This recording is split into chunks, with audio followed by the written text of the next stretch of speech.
Para sa mga mag-staycation o sa bahay lang sa Metro Manila ngayong Semana Santa, may paraan pa rin para maging makabuluhan ang inyong pagninilay-nilay.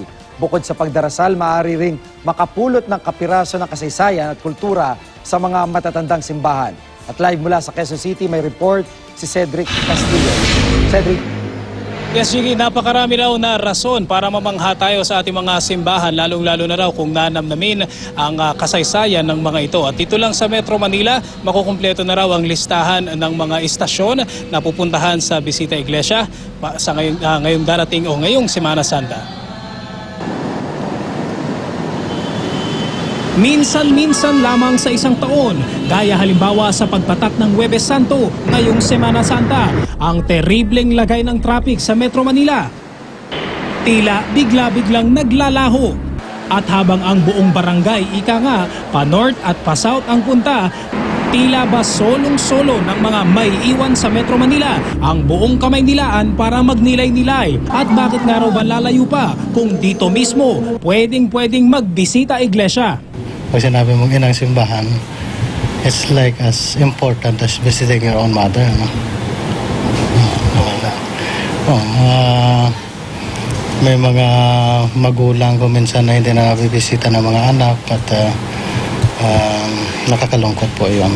Sa lungsod pa lang ng Maynila, pwede na raw makumpleto ang 7 o kahit pa 14 na istasyon sa dami ng mga simbahan.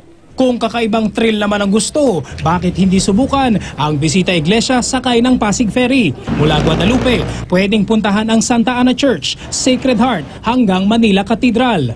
Ang pamamanata, pwede rin daw sabayan ng pagsilip sa kasaysayan mula sa mga ipinintang obra sa kisame ng San Agustin Church, mga sinaunang bakal na nagpapatatag sa simbahan ng San Sebastian at ang dinudumog at pinipilahang itim na Nazareno ng Quiapo Church. Ang mga simbahan ng mga lumang distrito ng Maynila, yan ang traditional nung araw na pinupuntahan ng Bisita Iglesia.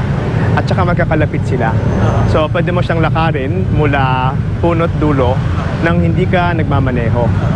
Kung ang tanong nyo saan ba pwedeng magsimula? Heto ang sample na ruta. Madalas ang mga tao nagsisimula sila sa Katedral ng Maynila, tapos pupunta ng San Agustin, pupunta ng simbahan ng Binondo sa Chinatown, nakadikit naman sa simbahan ng Santa Cruz. Ang Santa Cruz, kadikit ang Basilica ng Nazareno sa Quiapo, na napakalapit naman sa simbahan ng San Sebastian.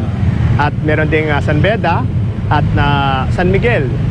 Heto naman daw ang tip sa mga mahuhumaling sa ganda ng ating mga simbahan. Matapos tumingala para manalangin, magmasid sa kaliwa, kanan at maging sa sahig.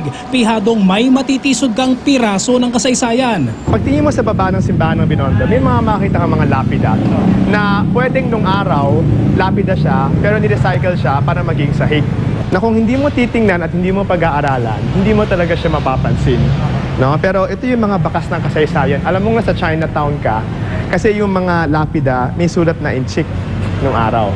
No? So, kita mo yung kultura nagre-reflect dun sa simbahan.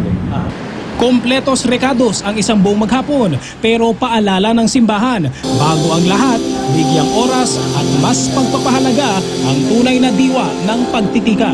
Ang essence ng Bisita Iglesia is that sa bawat lugar na yung mapupuntahan, ikaw ay nakakapagdasal. Kung nagbisita Iglesia ka na hindi ka nagdasal, parang hindi ka na rin nagbisita Iglesia. Jiggy, dito sa Sacred Heart of Jesus Parish sa Quezon City, naririnig natin na mukhang nagsisimula na yung kanilang pabasa. At base sa naririnig natin, mukhang mga kabataan ito nangunguna sa pabasa. Magandang senyales daw ito na nag-e-evolve yung mga tradisyon, at sumasama na nga dyan yung mga kabataan. Pero gaya daw ng history, ay napakahalaga raw na maituro sa bagong henerasyon yung pinanggalingan o yung pinagmulan ng mga tradisyon na ito, Jiggy. At Cedric, isa nga magandang parte doon o pagkakataon kung merong kahit paano mag-guide doon sa mga pupunta, yung mga bagong pupunta, bibisita doon sa simbahan para maintindihan nila, malaman din nila yung historical side ng simbahan na ito. Tama yan, Jiggy. Pwede naman niya itanong dun sa mga administrators sa mga church, may mga available dyan. Tsaka yung mga deboto, alam din nila yan.